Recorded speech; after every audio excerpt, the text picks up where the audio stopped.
Welcome everybody back to Patreon. We have such an exciting episode today because we are doing a joint episode. So for my listeners, welcome back to Misunderstood, but our Patreon is called The Palm Beach Life. So welcome to The Palm Beach Life.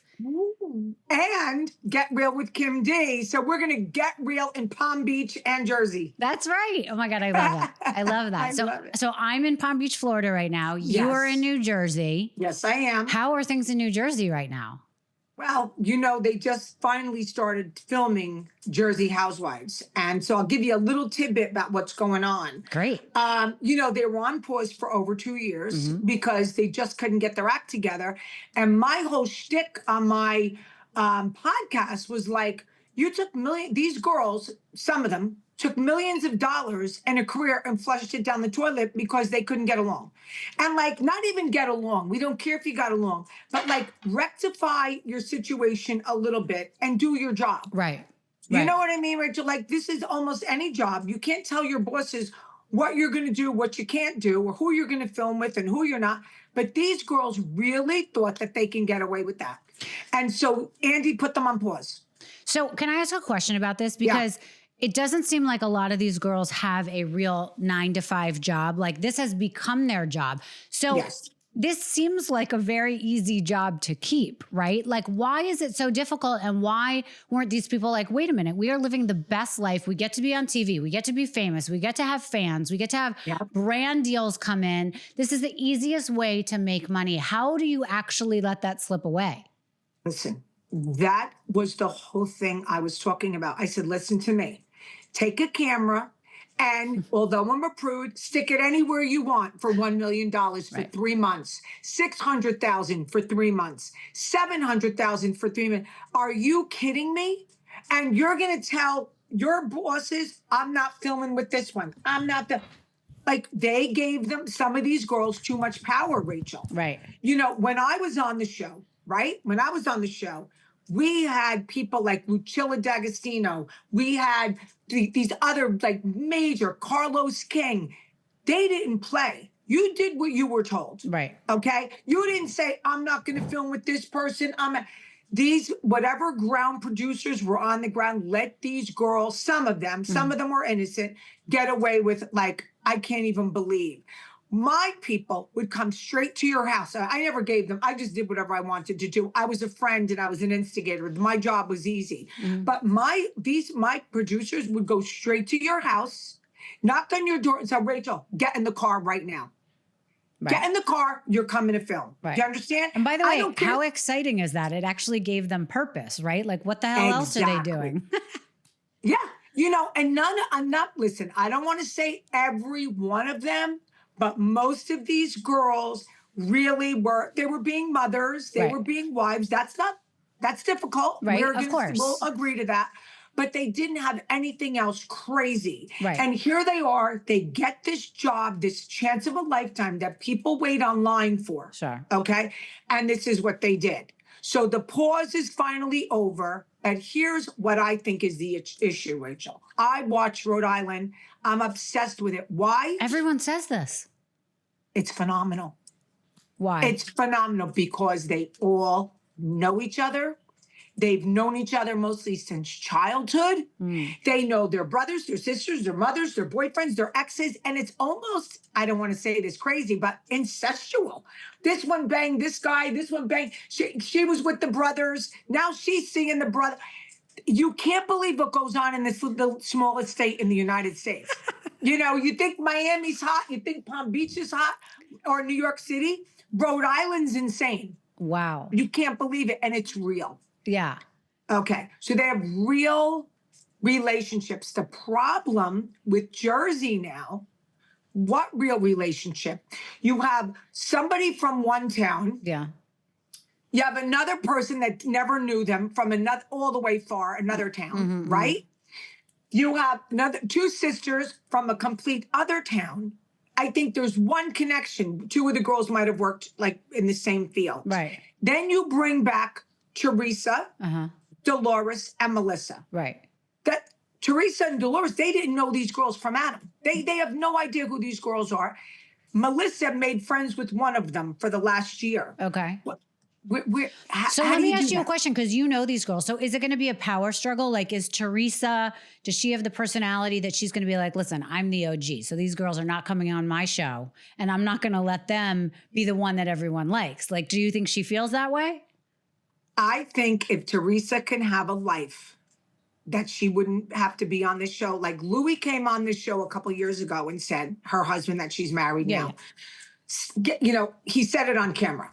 He said, you don't have to work another day in your life. So if that was the case, she wouldn't be doing the show. I'm telling you, Rachel, she don't want to do this. I know it. Listen, Teresa and I are not cooking in each other's pots right now. But I know that this is not her gig. I'm going to make a prediction that this is going to be her last year because she chooses it. Right.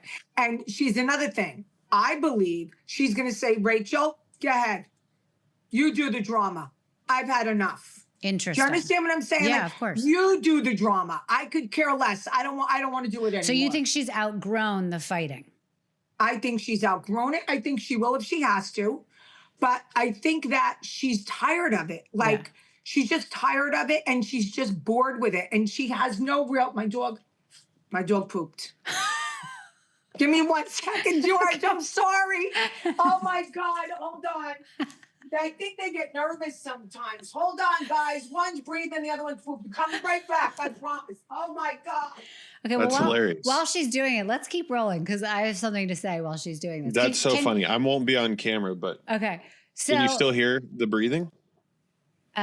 I didn't sit there Okay. and do the podcast and smell that. Okay. Oh my God. We're not editing that out because that's actually really fucking funny. No, it's great. It's great. Okay, so anyway. Wait. I have a question for you. Sure. And one thing, I don't want any more time to go on without me correcting myself. It was terrible for me to say that before, that these women are lucky because they didn't do anything. You are so right. A lot of these girls started out, especially early on the show, they were mothers, and it was following them as single, not single, they were all married, right? But as mothers, mothering, being a wife, whatever it was. And how dare I actually say that that wasn't something that they were. I don't think you meant that.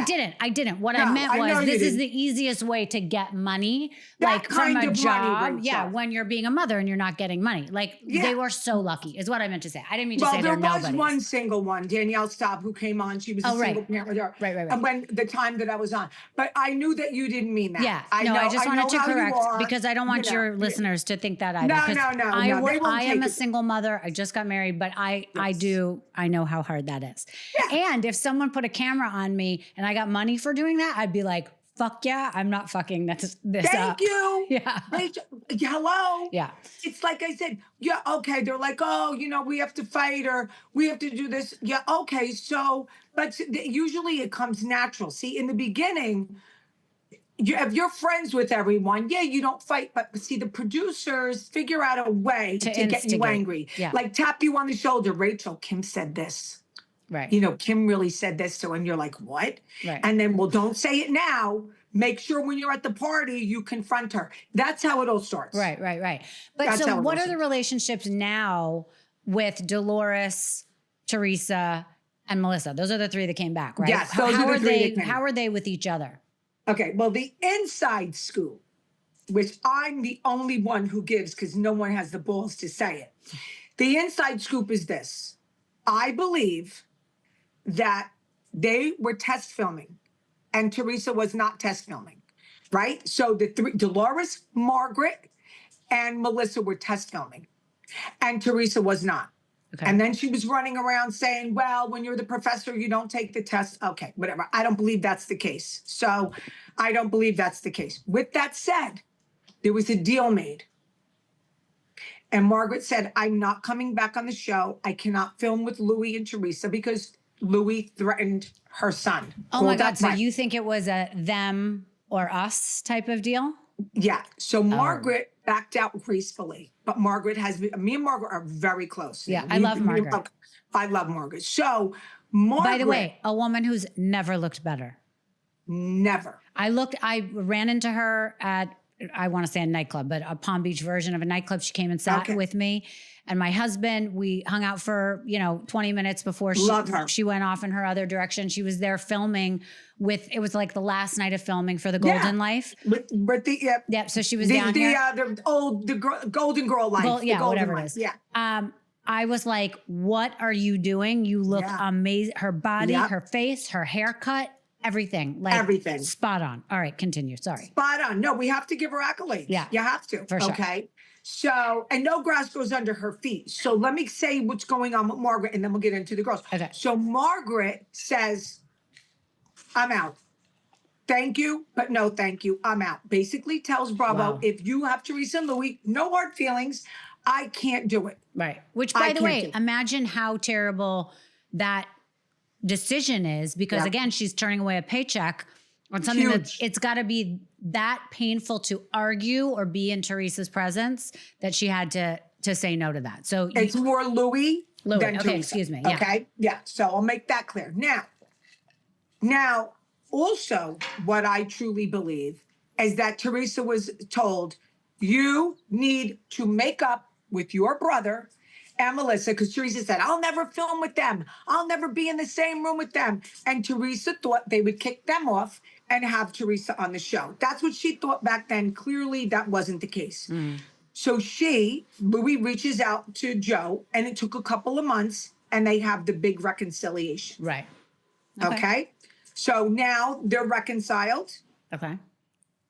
Right? I heard Louis kind of shying away from the cameras a little bit. Okay. Dolores is engaged to Paulie now. Her daughter is engaged and her son is engaged. Right. This is one of the first times on TV that a mother and her two children are engaged. Oh, yeah. At the same time. Okay. Right. By the way, I love her. She looks amazing. She looks amazing too. Dolores looks great. Love her. They're all looking great. They all take good care of themselves. Jerseys, they whatever. The new girls. Okay, do we like the new girls? Okay. The new girls they're going to be very interesting. And the mother is going to be interesting too. There's the mother is from Georgia, like Russia, Georgia. Okay. Oh. And she came here with her two daughters, very young. She was a young mother by herself and made a very nice living for herself. Her daughter became an injector, a nurse, and I don't know what the other daughter does. So that's one family that's on. Okay. Her clothes are a little, risque. The boobs are showing the high slit for the mom. And her in is who? Who is she friends with? None of them were friends with anyone. Okay, so it was just they just pulled these girls out of the casting. Sky. Okay. Right. So what they did was they liked this Natalia with the mother and the sister. They liked it. They're flamboyant. So they got them. Okay. Now they introduced Natalia to Melissa. So Melissa's been hanging around with Natalia, I'm going to say for a year. So you've been seeing her coming on and off the Instagram. Is she getting her face injected by the daughter? I don't know. Okay. I don't know, but she looks really good too. She looks good too. Yeah, she just did my podcast. She looks great. And me and Melissa have really made amends and have a true friendship also. And I'm very grateful for that because we both had to apologize. It didn't start out like, it started out bad. Then it got cleared up. Then it got ugly again. We're good. It's never going to happen again. Right. That's it. We're really good. Okay. Good. And then let's see. And now, so Dolores has her own storyline. I don't know where she's going to fit in with these girls. You have 30-year-olds, you have 40-year-olds, you have Well, sisters. what does she care? She's planning her wedding and her kid's wedding, right? So that's going to be so she's got her own thing. Yeah. Now you got Latin sisters that fight amongst themselves. They bicker. Okay. So it's a group, it's a pot, right? They threw it up in the air. They liked each particular person. So there's 6 new girls. Okay. And so have you heard from Dolores or who are you closest with out of the group of the 3 that you already know? At this point, Margaret, I've known Dolores for 25 years, but this is what I do with Dolores. Okay. Because of my deal with the podcasting and my truth telling, I tell Dolores, I'll see you after filming. Got it. Okay. Because if I'm talking to you, Rachel, and I'm telling you the scoop, I don't want anything getting back to her. Yeah. I don't want anyone to think that I was on the phone with Dolores. Right. Before this, we're on the phone every day. Right. But I put my friendship, the info and the show are secondary to my friendship. Right. That's okay. I totally understand that. So my question is, what do you think the girls that that have been filming forever, how are they liking it so far? Do they feel like, oh God, this is going to go well? Or are they like, this is a nightmare, I hate these people? Like, where do you think their heads at besides Dolores? All right. What I'm hearing is no drama yet. Okay. Which is not good for a Jersey Housewives show. Mm-hmm. And it's just going like, when in Italian they say mezza mezza. Yeah. That to me, it's like a little too even keel. We'll see. They've been filming for at least a month. They went on their first trip. We'll see. Okay. I'm skeptical. I want Jersey to be good because it's my bread and butter. Is this Purveyors of Pop? Who's the production company that does it? Do you remember? Sirens. Okay. Sirens. So listen, it's funny. Production companies are very good about stuff. I was there during the filming of the pilot for Southern Charm. I was friends with Shet from a long time ago. And he asked me to come for the weekend. And I went and hung out while they were filming the pilot. At the end of the weekend, I was like, there is no shot that this show is going anywhere. Everyone got along. Everyone's super good looking. They're all hooking up or just going out. Not one thing happened. Out of nowhere, the pilot comes out. Everyone's like, this is the best show I've ever seen. It was amazing. So as you know, production has a way. Yeah. And maybe it's not about the arguing and the this and the that. Maybe it's more focused on lives and reality of what's happening. We'll see. Who knows? Listen, you know what? I want it to be good. Yeah. And I agree with you that things happen. Okay. Like they make things happen. And they know what to look for in their characters. They know. Right. I mean, Andy Cohen and my original producer, Lucilla, that Rhode Island's their baby. Mm.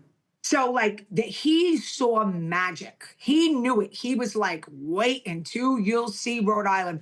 He was so right because it is magic. Wow. These girls are unbelievable. They're unbelievable. Every one of them is a star, Rachel. I'm going to need to start watching. You should. I haven't watched yet. And what are your thoughts of the other stuff that everyone's talking about right now from Bravo, which is this Summer House scandal? Do you follow this stuff? I do follow the Summer House scandal. I do not watch it, but I did watch the reunion. Okay. I don't like mean girl things. For instance, I understand that Amanda is seeing Wes now. Mm-hmm. Okay. And I understand that Sierra had been seeing Wes for a while.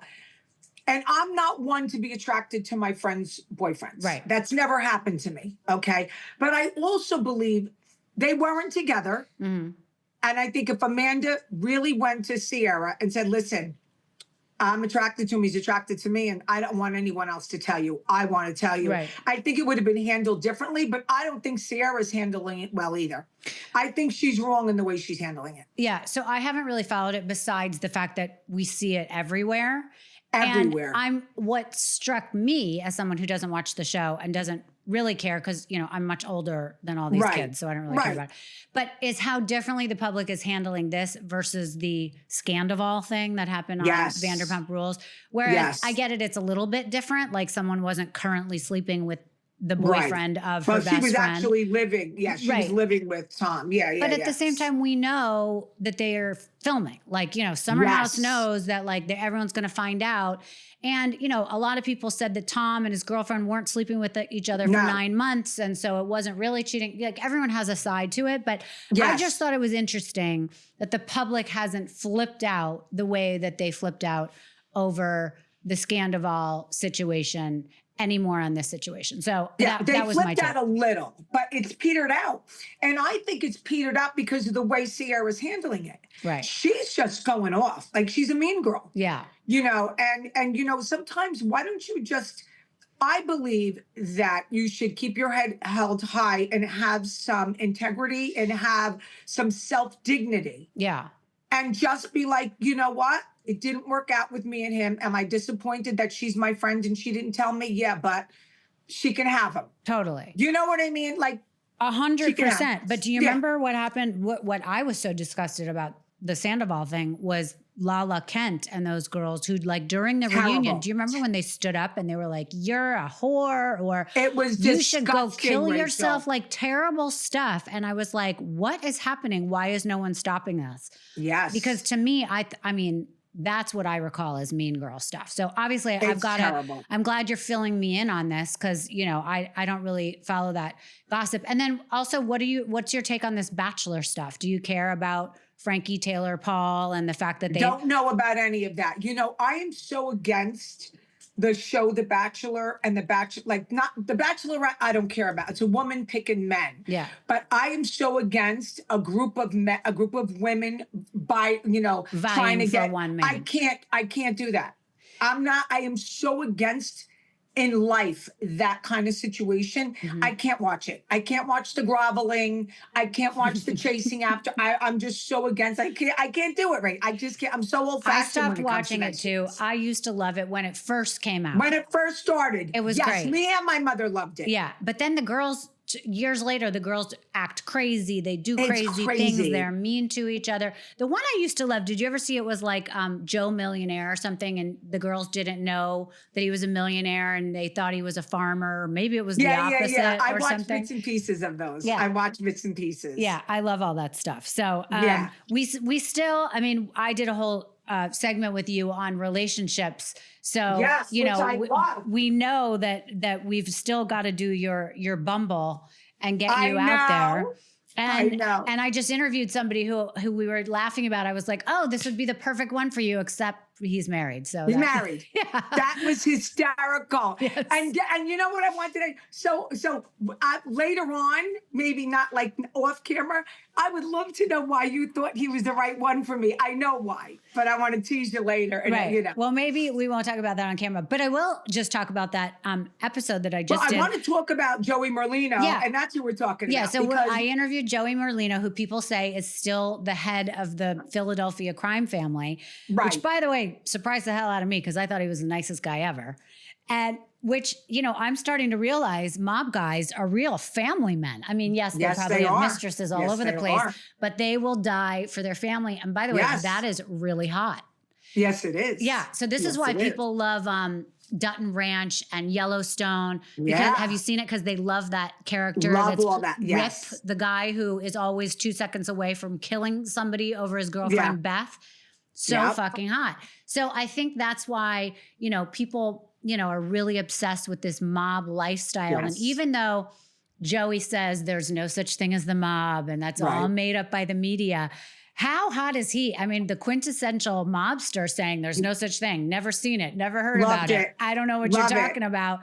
Fucking hot. I mean. It is hot. Well, listen, my life is my life with the big boys. They just did, Fox Nation did a whole episode on my stepfather. Frank Butch Maselli, a whole episode just came out. Oh my goodness. And he's one that's, you know, he raised me. He took me to the Copacabana and told Diana Ross, you have to take the picture. When she said no, he said, no, you're taking this picture.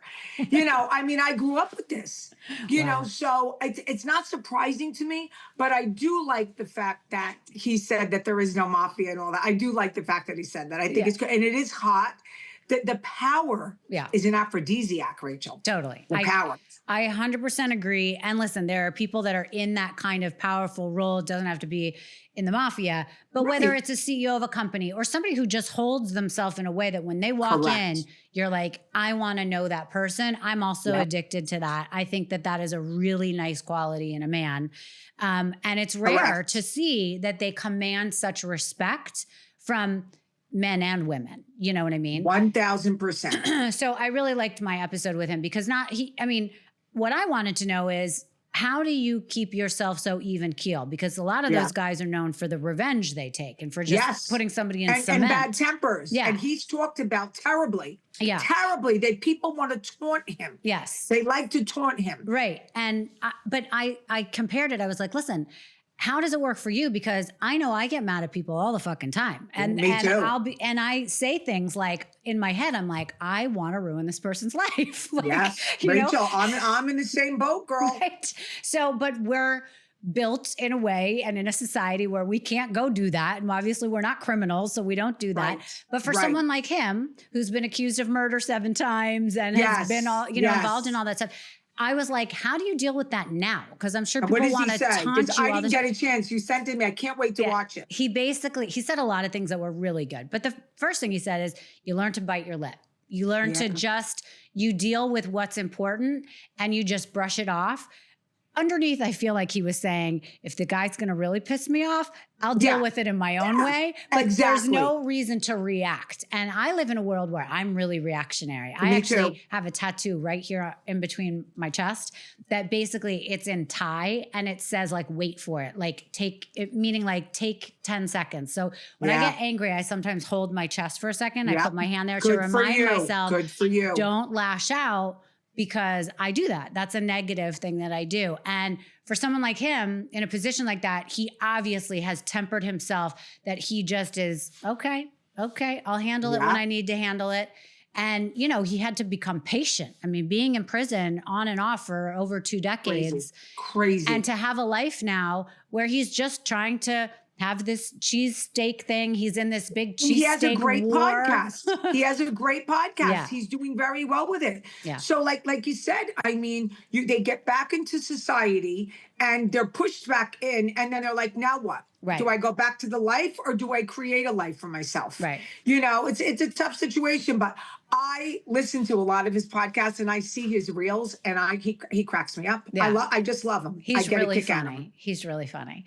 So he's really funny. Another one that we should talk about. So you and I don't know if your listeners and my listeners remember, but let's remind them.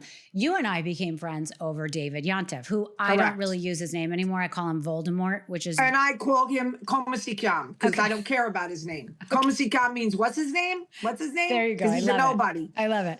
So we became friends over him because you used to do a Patreon with him. Yeah. And you had a falling out. Yeah. And somewhere in there, you got very angry with him. And I guess I did a show with him or Patreon around that time. And so you started, as you were talking bad about him, you were talking bad about me. Right. And I DM'd you because I was like, wait, how did I get wrapped up in this? Yes. And I didn't get the DM for a while. Right. Because it was in my, like a spam type thing. And I'm like, finally I see it. And my heart was in my throat, feeling so bad, thinking this girl thinks that I'm mad at her now and I want to make up with her. Yeah. But she's like probably saying it's a month or 3 weeks and this girl's not even answering me. I felt terrible. And I reached out immediately too. Yeah, you did. And then you reached out. We started texting. I think we talked on the phone. Then I came on your show. Yeah. And then since I guess there was a couple times that I had a falling out or whatever. Maybe I came on your show about that. I can't remember. Yeah. But I recently did a couple podcasts because, as you know, because I told you about it, he and a girl named Sarah Fraser, who you know as well. Yeah. They do these live shows. And I don't want to get too much into it because my listeners have heard all this, but just so your listeners hear, he's up to the same shenanigans he was doing when he knew you. And the saddest thing about the whole thing is that So what happened was he did this live. He had said to some of his followers and Sarah, out of all the 10 girls I don't speak to, one that I would make up with is Rachel. So Sarah called me twice. She put it on air and it was like, hey, he's considering apologizing. Do you want to come on the live so he could do it in front of all the people that pay for the tickets? I said, okay, sure. I show up. I have a glass. It was a money grab, Rachel. Right. A money grab. Right. That's all it was. And by the way, I was getting paid nothing. I just showed up to the live cam. I know his gig. Yeah, I have George with me, my producer. He showed up as well. Again, it was 7:00 in the evening. I thought this was just a super easy, like, hey, miss you, like going into it lighthearted.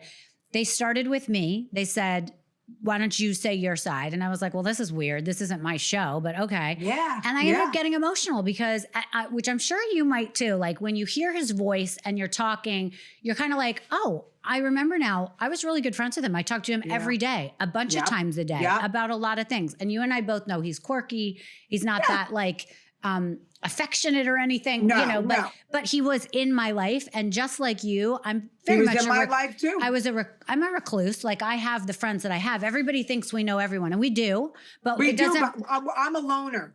Yeah, me too. And I'm not talking to them every day. So we were friends. And I know his only 2 friends in the world that I would say friends was you and I. So correct. He loses you. That's exactly correct. Right. He loses you. Then he lost me. So I thought, okay, so we're going to make up. So I said, it hurt my feelings that this article came out and you didn't like stand up for me because it was an article based on what happened on his show and it took it out of context. And it made me look like I was having an affair with somebody again, which happened to be Paul Kemsley, which I dated him. When we're done with this, can we talk about that for 1 minute? Yeah. Since you wrote the book, like a couple minute thing on that Totally. to clear that so up. To clarify, I dated Paul Kemsley at the end, you know, when he was getting divorced from Loretta, totally different time in his life and mine. And the way that the headline read, it was something like, it made it seem like we were currently dating and we had just broken up. And he was on the rocks with Dorit. And I felt like it was terrible, not only for them to read, but it was terrible for me. For because you. Of course, that's like the stigma, right? That here she goes again. She's just a fucking mistress. Why it was, blah, blah, that's blah. why it was done the way it was done. Right, of course. So that's obviously why the headline was written. My feelings were hurt, not that the article was written, because clearly he's not a journalist, he didn't write it, but he allowed it to continue as opposed to saying, hey, it was on my podcast that this headline is taken from, and that's really not what she said. But you guys do you and no problem. But go listen to the episode because that's not what she said. You know, he likes that for clickbait. Of course. He does everything for clickbait, anything for money. Right. It's all about the dollar. So I say this, and then I assumed when it went to his turn, he'd be like something like, oh, I'm sorry you felt that way. I missed you. You know, I missed you. I'm so. Yeah. It turned into a complete explosion. And he was like, he went after me and he said, I'm not going to be manipulated to go into the narrative that you want about PK. No one cares about you. The fact that you're upset about something from 2 years ago is pathetic. And you're going to go on every podcast now and talk about it. And then I started to get mad. I was like, sit the fuck down. What I'm a like, weasel. Yeah. And then I started getting heated to the point where at the end I lost it. And I was like, and all you people, because there was like 45 people. I'm like, everyone watching is a fucking loser if they listen to David. I agree with you. Yonter. And I agree with you. And then, of course, the people were like, you called us a loser. That's right. That's exactly right. Yeah, I'll stand by it. Yeah. Right. So that's what happened. You, Rachel. And it was really upsetting. And then Sarah Fraser apologized. She's at the point where she doesn't know she's going to work with him anymore because it was so upsetting. And then he did the last thing that pissed me off. I said, when Sarah apologized, I said, well, why don't you get the copy of it? The live, and I'll put it out on my Patreon. He'll put it out on his, you put it out on yours, so that we can have our own teams listen to it. Yes. She calls me back or texts me and says, yeah, he's not interested in that. He's going to put it on his Patreon. So it came out last Saturday on his Patreon. She said he's splitting it 50-50 with her. But she goes, he's not going to give you any money, but I'll give you 50% of what I make. And I go, Sarah, I'm not interested in the money. I wanted to clear my name to let people know that I didn't flip out for no reason, you know? Anyways, stupid, but he's up to his old shenanigans. You're not missing out on anything. But it was very disappointing to have somebody say, and how could you think we were ever friends?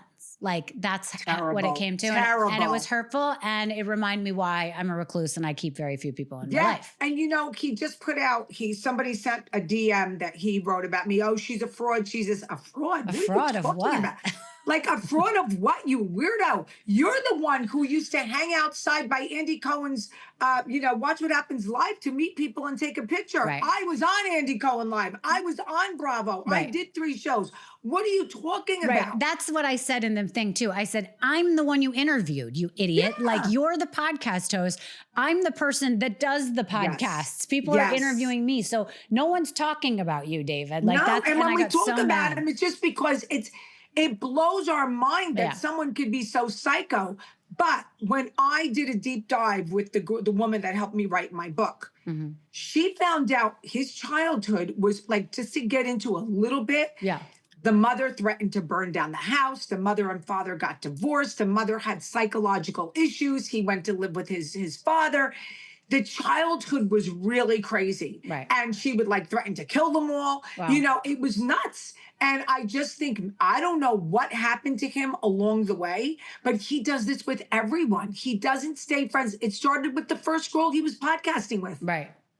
Remember Into the Woods or Into the Wild, whatever. I forget who it was, but yes, I do. And then he doesn't speak to Margaret and Kelly Dodd and Heather McDonald and like all these people. So, and he is constantly alone, all by himself, doing whatever, wherever. And like, no one wants any part of him. Right. And I don't even understand how he has listeners. I really don't. And I said to Sarah Fraser a while ago, why are you giving this man the time of day? It's obviously about money. They split money, whatever.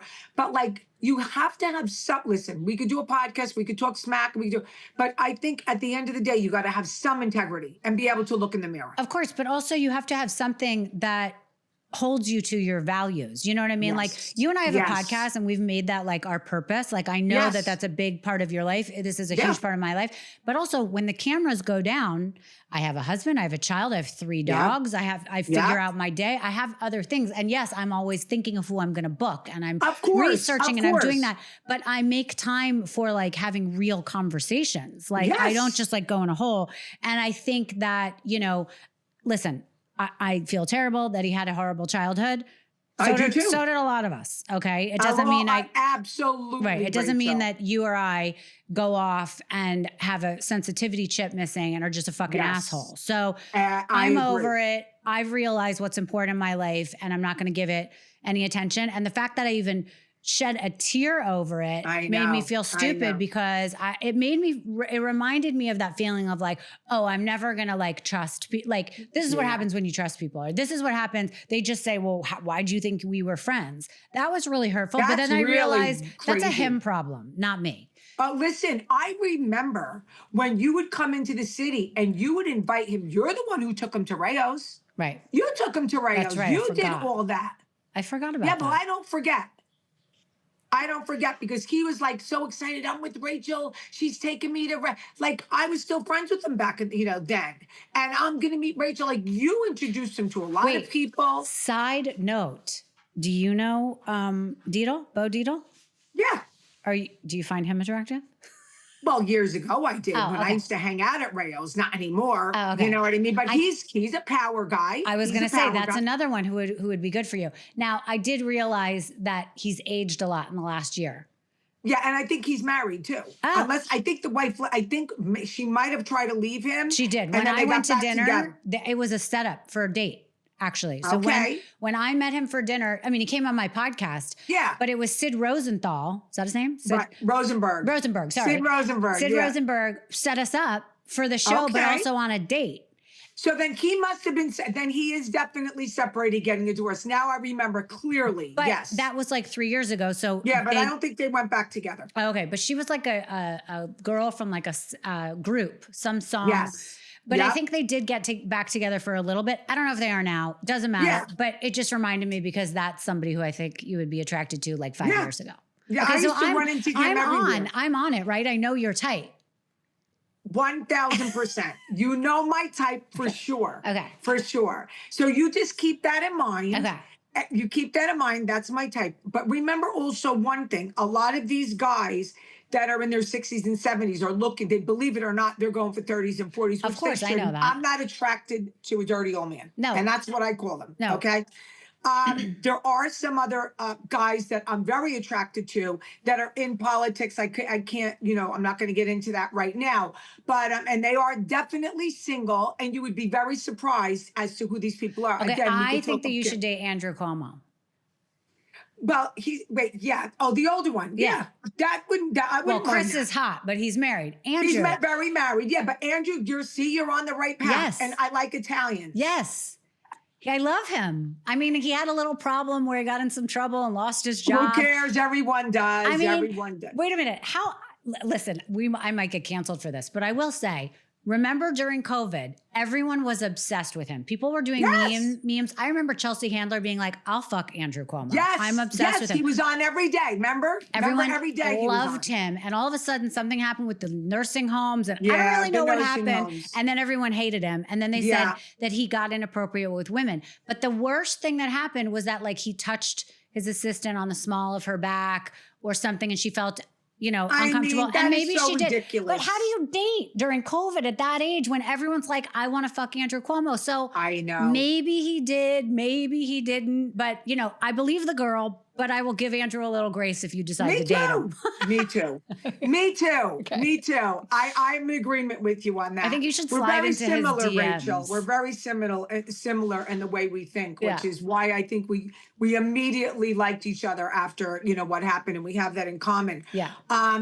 I would not. Let me tell you something. I invited David every time the holidays came because he's Jewish, so he never, never experienced Christmas and all that. So I would invite him to my house. My mother didn't like him, but my mother would accept for me to bring him because he was my friend. Yeah. And I set up my whole second bedroom, and I gave him his own pink Christmas tree. Oh. Like I went out of my way, and then to be lied to my face. So I would never cry. Yeah. And I'm not looking for an apology because I think he's a snake, and I don't even want to say the words I'm going to say. I'm above that. Yeah. You know, but I'm really glad that you called all the listeners losers. Yeah.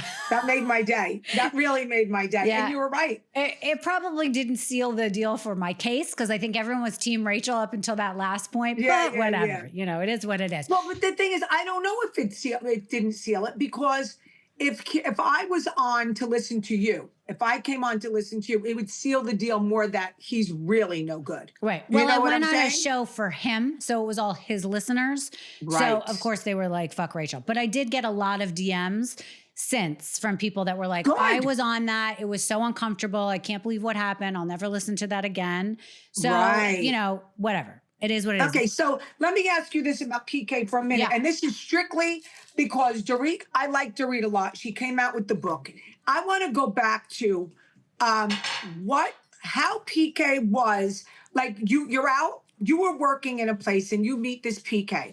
Tell me about his je ne sais quoi. What is it about him that the women were attracted to? Explain. Okay, so this is what got me in trouble with David because he tried to say that I said things out of context and made it sound terrible. I'm going to start by saying PK is amazing. He's a great man. He has something about him that when you get to know, first of all, he's larger than life personality. Okay, and we you like can that. see it's not like he looks like a Chris Cuomo An or a Adonis. Superman. Yeah. An Adonis. But he has something about him that when you get to know him, he has that power Je ne sais quoi. that makes him very attractive. Right, Okay. I get it. So I will start there. I met him. I was working for the Tao Group. I had worked in Vegas for years. I came back to open up Tao, and then we had a number of different places there. I came back to New York to start working on all of our different places in New York, like Stanton Social and Marquee and blah, blah, blah. So what my job was to deal with the celebrities or the people spending money to make sure they were happy. Like a VIP situation. Yes, I was the director of VIP operations. I love for that. the whole company. So I went to all the different locations. I traveled all the time. Anyway, PK came in to Marquee in Manhattan. No one had ever heard of him. He showed up in a Rolls Royce with three guys. He's from England. He's from London. Right, three guys. Right. They sat in the corner. I hung out with them. That's it. They went home. We exchanged numbers. I invited them back another night. They came back. They spent a little money. Came back a third night. So maybe it was a Thursday, Friday, Saturday night comes around. He spent like $70,000, something like that. I forget what it was. It was more than anyone had spent like ever at this point. That's a lot. Yeah. And he was very nonchalant about it. He's like, yeah, I'll just take this. I'll take that. And I was like, okay, you want me to bring some pretty girls over? You want to help you drink? So like, that's how our relationship started. He had a great time. I was great with his friends. So he went back to London. We stayed in touch. When he came back to the city, he asked me to set him up at the club again. Okay, so the relationship goes on for a year of friendship where we talk all the time because he comes back and forth all the time. And at that time, he was a part owner of a soccer club, football, whatever they call it. Okay. I'm going to forget what it was called, but one of them. And something having to do with a bank. And I don't really remember the details, but you can Google it. Okay, so he had 5 or 6 guys always traveling with him. We would go to Vegas at this point as well, and we would go back and forth into the club in Vegas, and he would fly me on Sir Philip Green's plane or the guy who owned Planet Hollywood, which now I'm blanking on his name, but I was very close friends with him at the time. Right. And listen, as this 26-year-old girl, whatever I was, What a job. it was so fun hanging out with these people and running around. And maybe I was 30. But anyway, so I had the best time, loved him. And he would always be like, Rach, why don't you, go to dinner with me? Why don't you go out with me? And I was out with him every night anyways, but it was making sure he was getting home and his friends were happy and everybody was good. Yeah. And I was like, no, I'm not dating you, PK. Like, this is our relationship. And somehow, I always tell the story, somehow like a year into it, he left maybe, like he went back to London or something. And I thought, oh my God, I miss this guy. Like I obviously was dating a bunch of different people and they all sucked at the end of the day. And he was the one consistent, constant person that I could count on. And he was kind to you. Yeah, and he was kind. Yeah, and he was great. And by the way, no matter how many girls came in and out, how much money was being spent, he always basically went home with me as his friend, like bringing him back to his villa with his friends, hanging out, totally platonic. So it was like that meant more to him than like hanging out with like these models and fucking these girls, because that's actually not what he was doing. And so anyway, I just realized I missed him. So the next time he came to the city, I don't really remember if there was like a moment, but there was something in there where I agreed to finally go to dinner. And then we dated, and he knew my friends very well. And, you know, I was back and forth between bringing him to the clubs in Vegas, and then he started spending real money, and we're talking $250,000 a night, and he became known as the biggest bottle service customer, and it elevated my job because at the time I was his host, but his friends knew I was also his girlfriend. I mean, I wasn't walking around telling everybody because it was, you know, he was still getting a divorce, he didn't live here, you know, whatever. Yeah.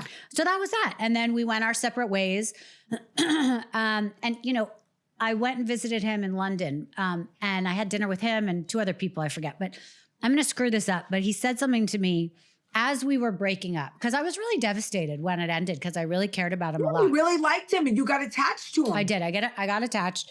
But and also it's addictive because, you know, I would go gambling. I went gambling with him and Sir Philip Green, who, if people don't know who that is, he owns Top Shop. Do they even have that anymore? Top Shop? Yeah.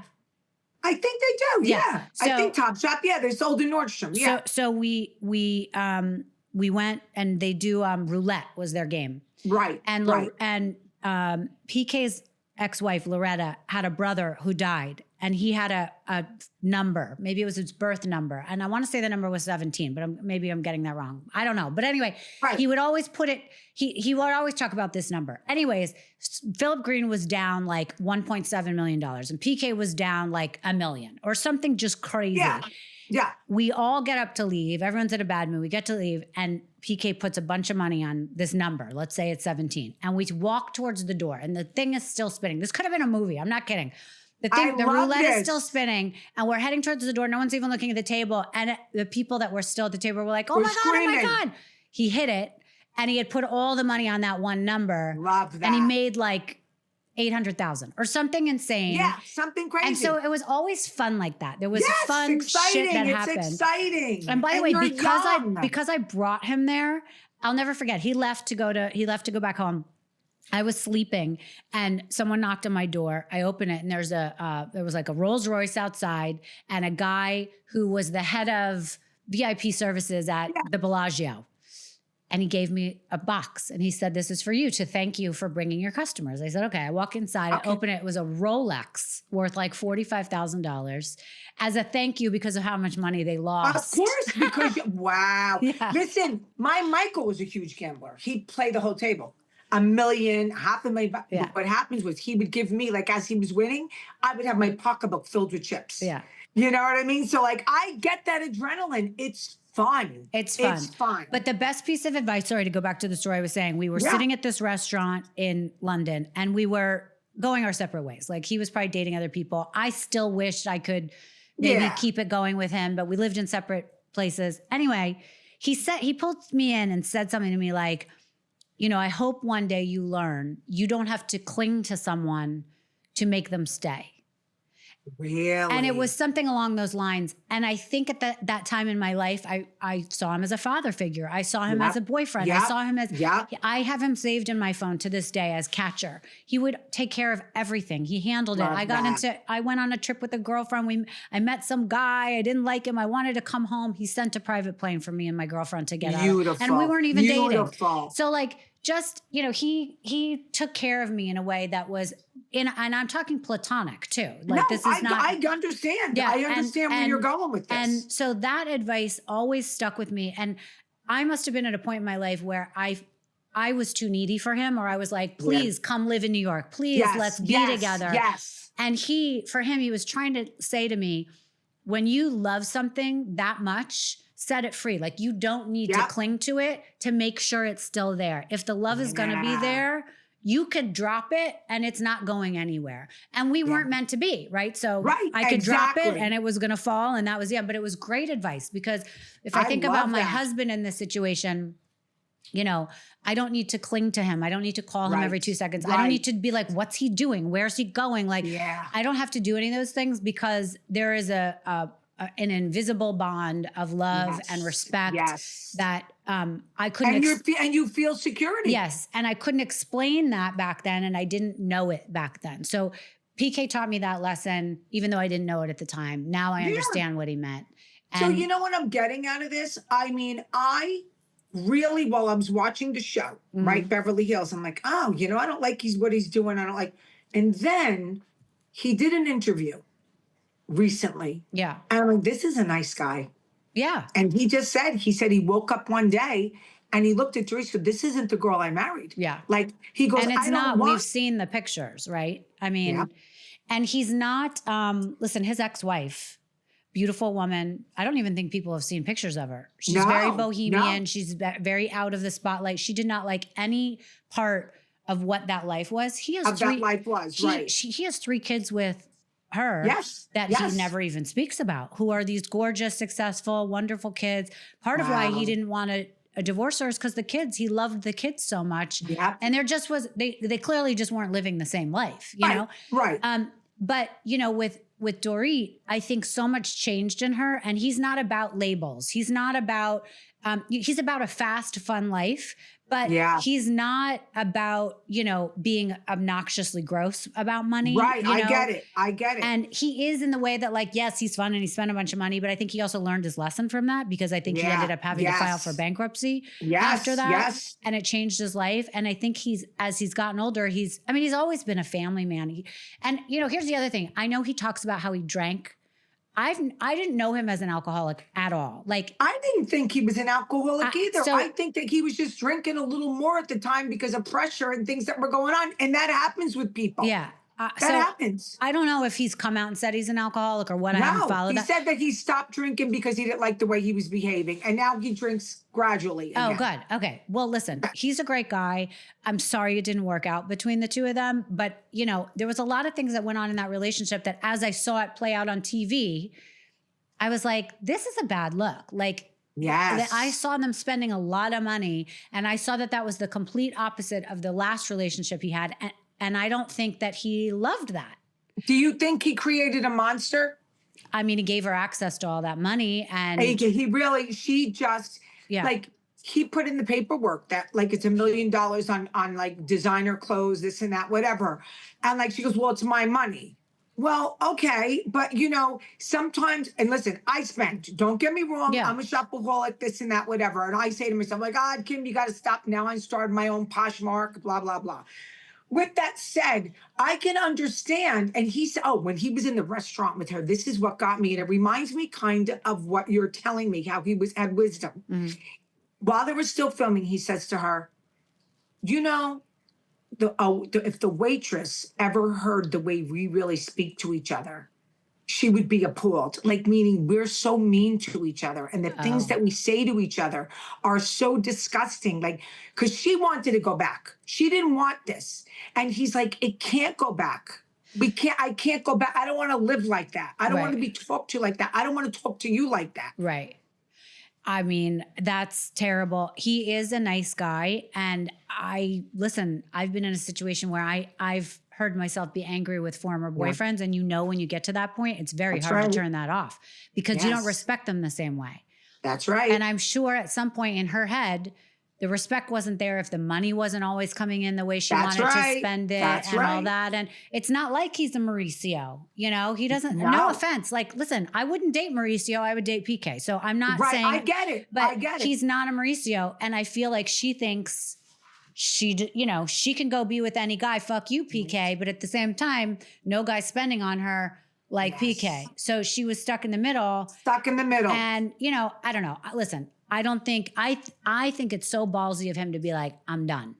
I'm done. Yeah. You know? He walked out. He was like, I can't do this anymore. Right. And then she said, but PK, she goes, we text every day, a couple times. He goes, well, that's not going to happen anymore. Right. Like, meaning, no, we got to get to the next phase here. Right. You're like, see what he said? You can't cling. Yeah. He was basically telling her the same thing. Like, you need to move on. We're done. Yeah. And he wasn't having it, Rachel. Yeah. He's not having it. Well, I didn't know all that. And good for her. him. I mean, listen, he wrote me a few months ago out of the blue and had read that I got married, I guess. That's so nice. He wrote and said, I'm so happy for you that you finally found the love you deserve or something, XOXO. And it was so great to hear from him. Yeah. So I do wish him the best. Listen, I wish her the best. Her life is going to be tough without him.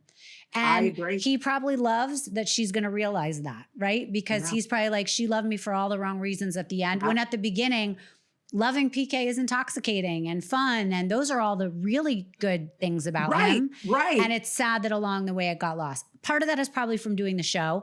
Part of that is from, part of that is from having Boy George in your house. It's like, that's crazy, So, listen, I feel bad because I remember when I first started watching the show, I liked them as a couple. And I loved the way she treated him and the way he treated her. So, I saw it unraveling. Yeah. I saw it. And, these shows do that. You know how many marriages, how many divorces after these people join these shows? There's one after another. Too many. Yeah. Too many. I love how they're all called the Housewives, but very few of them are married.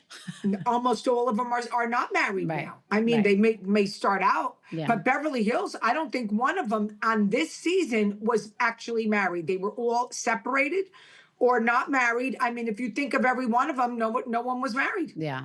Yeah. It was wild. So, but I'm so glad you cleared that up about PK and getting back to the article. I remember distinctly what the article was, and it was strictly for clickbait, and he knew it. Yeah. He knew it. Yep. As he always did. It. So he was not this oblivion person that was like, oh, should I stick up for her because she really didn't say it? He was the one typing to the person. Go ahead. Clickbait brings more money to my Patreon. I'm telling you. That's what I said. So, there's no question about it. But people will believe what they want, and it is what it is. And I'm all good. I'm in a good place. You're in a good place.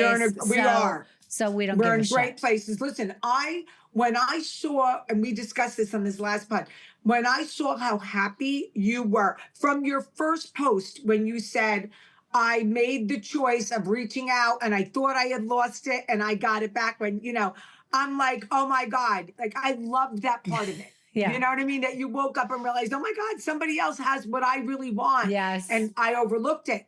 It really rang true to me. And I think that's the way it's going to, if it ever happens again, if it does. You're talking about for people that are listening, when I saw Dan, my husband, he was just for people that don't know, he was somebody I met online. I only spoke to him on the phone, but we had kind of followed each other on Instagram. And then like 2 years later, I saw a picture of him with a woman and it looked like they got engaged. And I was like, oh my God, I missed out on my opportunity. He looks like such a nice guy. It ended up that he wasn't really engaged and it was. But you should have seen that. Right. Like you needed to see that. Yes. To have that feeling like, here's a guy who wants to commit. Here's a good man. Right. And I passed up on a good man and I would feel the same way. Yeah. And so that's what I was going to say to you too, though, that it's not always the person, because for me, I would always be like, listen, I'm going to know on the first date, or I'm going to know when I look at them that that's the guy.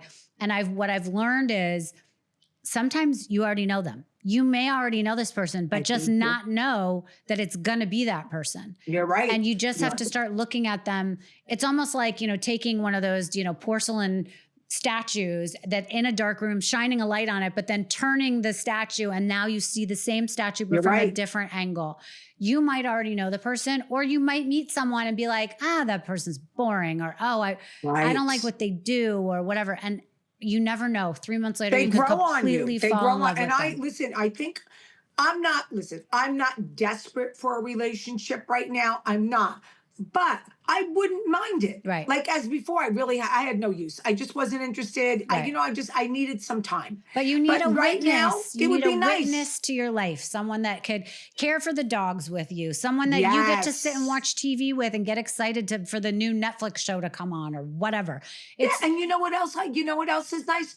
Going to a little restaurant. Yeah. Having the candlelight, having the little bottle of red. Right. Both of you eating, talking about your day. I like those moments. Yes. You know, it's not even about the bottle of wine. I could care. Yeah. It's just it's like that having moment. your best friend that knows everything about what's going on. That's exactly right. It's a best friend. And you know what? And I wonder if this is true for you. For me, when it kind of happened, I was like, I don't know that I need this or want it or whatever. And I also thought, I'll probably never have someone in my life again because this is my life. Yes. And your space. Yes. I'm used to this. I don't want someone. And we're set in our ways. I'm set in my ways, so Rachel. I was very convinced that I wouldn't find someone that worked well for me because I wouldn't want them in my space. I wouldn't want them with my dogs, with my daughter, whatever it was. And it was going to be something on the side that was outside of the things that I had. That's what I'm thinking right now. And absolutely. when you find the right person, it will mesh. Right when it needs to, I love that. And it will be easy. So it's almost like, you'll know when you know. It'll I agree with happen. you. I agree. And I think it comes at the right time because if I would have met the person even a year and a half ago, I would have overlooked. But now I spend a lot of time alone choosing that time alone. And it would be really nice to have the phone ring and be able to talk to someone like a man. Yeah. And be able to confide or ask him questions or talk about politics or talk about, anything, movies. I would really like that, almost starting as a best friend that I can look up to and vice versa. And you and I are similar that we have very alpha or male energy. And I think that's why you're attracted to that kind of mafia guy or the guy who has the power because you have that male energy and you need someone to trump that without you feeling like you're losing your power. Femininity. Exactly. So it's like they put you more in the ability to be your feminine, even though for me that was like a gross word. I was like, no, that's like a bunch of pussies. It feels good to be able to depend on someone. It feels good to be, it feels like, listen, when I was with Michael, he took over. He was a Leo. He took over. And even the way he let me be me, but he just took over and just, if I needed I don't know, a chandelier moved, the guy would show up and do it. Right. If I need all the things that a man does for a woman, I wouldn't even have to ask. Yeah. The car was washed, that this was it was just, and he was great with my son, and it was fun to have him. He was a lot. Reminds me a lot of PK. I mean, he was a big spender. We a big gambler, but so no one fills his shoes. You know what I'm saying? I know. And it's different when you break up. You know. Yep. When there's a loss, is completely different than a breakup. 100%. 100%. But I'm past that. Okay. I'm good. And it's if someone came into my life now, and I think we'd have to be friends first. Yeah. There'd have to be some kind of attraction, but definitely friends first. Okay. Well, if it doesn't work out with Andrew Cuomo, I'm going to ask Joey if he has any friends. So funny. Listen, Joey's really. You want to laugh? Joey is good friends with the guy that I was engaged to for 7 years before I met Michael. Oh, no way. They golf together all the time. His name is Jimmy McCagna. Okay. So if you talk to him, say, listen, you could tease, say, it can't be Jimmy. He's married, Okay. But Kim said it can't be Jimmy. But it's really cute because we do know a lot of the same people. Oh my goodness. Me and Joey know a lot of the same people. All right. I might work a little magic on the side. I would love that magic. Okay. I would love that magic. Rachel, I always love doing a show with you. I know, me too. This is fun. I always do. So I want to thank you for just everything. And I want to say that if that little twerp over there has something else to say, I'm in your corner, honey. Thank you. And I believe all those people were losers. So that's it. I'm with you. Thank you. I'm always in your corner. So tell my listeners where they can listen to your podcast. Okay. Get Real with Kim D on Patreon, but also my book is called My Life with the Big Boys. You can buy it on Amazon. And my biggest thing now that I love is my Poshmark. Okay. That's my new thing because I'm home all by myself a lot. So it's Poshmark at Posh by Kim D. Amazing. Okay. And for your listeners, my podcast is Misunderstood, spelled MISS, Misunderstood with Rachel Uchitel, anywhere you get your podcast, or we also do it on video.